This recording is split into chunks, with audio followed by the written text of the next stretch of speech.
ஒரு அரசனை பார்க்க ஒரு துறவி வந்தார். துறவி வந்து பேசிக்கிட்டு இருந்தார்.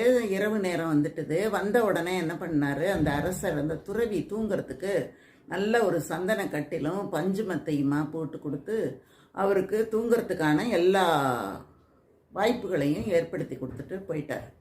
போன உடனே அரசர் என்ன பண்ணார், நல்லா கவனிச்சுக்கங்க, துறவி நல்லா தூங்கணும், அதுக்கானதை சரியாக செய்யணும் அப்படின்னு சொல்லிட்டு போயிட்டார்.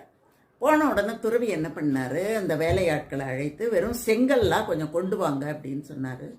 நிறைய செங்கல் கொண்டு வந்தாங்க. எல்லா செங்கல்லையும் பரப்பி அந்த செங்கல் மேலே ஒரு துணியை விரித்து போட்டு படுத்துட்டார்.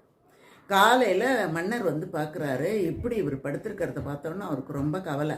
நீங்கள் நல்லா தூங்கணும்னு தானே நான் அப்படி ஒரு ஏற்பாடு பண்ணேன், நீங்கள் என்னத்துக்கு இந்த கல் மேலே கிடந்தீங்க அப்படின்னு அவர் கேட்டபோது, அப்போ துறவி சொன்னாராம், புலன் இன்பத்தை அதிகமாக நம்ம தூக்க ஆரம்பித்துட்டோம் அப்படின்னா நம்முடைய மனசு வந்து இறைவனை நோக்கி போகாது.